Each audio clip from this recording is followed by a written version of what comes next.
پھر اسلام نے لڑکیوں کی تعلیم پر زور دیا اور تاکید فرمائی ہے، یہاں تک فرمایا کہ جس کی 2 لڑکیاں ہوں اور وہ ان کی اچھی تربیت کرے تو خدا تعالیٰ اس کے گناہوں کو معاف کر دیتا ہے۔ ایک عورت حضرت عائشہ رضی اللہ عنہا کے پاس آئی، غریب عورت تھی اور کھانے کے لیے کچھ مانگا۔ اس کے ساتھ 2 لڑکیاں تھیں، ایک اس نے اپنے دائیں طرف بٹھا لی، ایک بائیں طرف بٹھا لی۔ حضرت عائشہ کے پاس اس وقت سوائے ایک کھجور کے گھر میں کچھ نہیں تھا، انہوں نے کھجور اسے دے دی۔ اس عورت نے منہ میں ڈال کر کھجور کے 2 ٹکڑے کیے اور آدھا ایک کو دے دیا اور آدھا دوسری کو،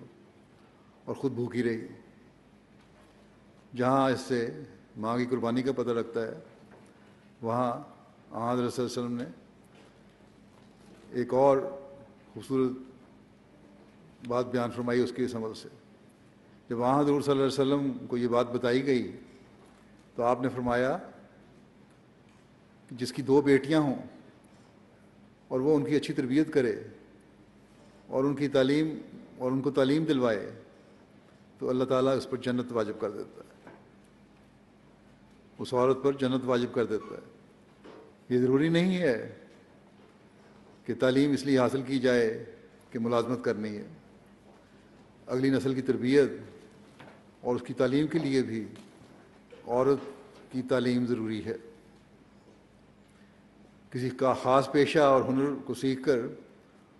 اس میں کام کرنا اور ملازمت کرنا بھی غلط نہیں ہے، لیکن عورت اگر اگلی نسل کو سنبھالنے کے لیے تعلیم کے زیور سے آراستہ ہوتی ہے تو یہ اسے جنت کی خوشخبری دیتی ہے،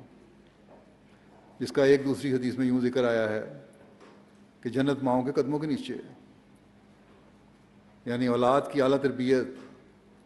اور تعلیم صرف ماؤں کو جنت میں نہیں لے جاتی بلکہ بچوں کو بھی جنت میں لے جانے کا ذریعہ بنتی ہے۔ یہ کتنا بڑا اعزاز اور مقام ہے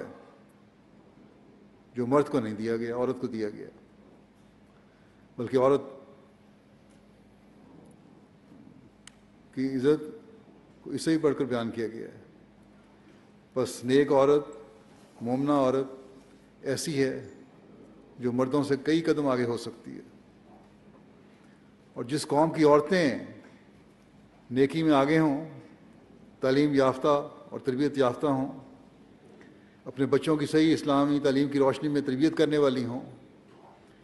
تو پھر اگلی نسلیں جن میں لڑکے بھی شامل ہیں، لڑکیاں بھی ایسی نکلیں گی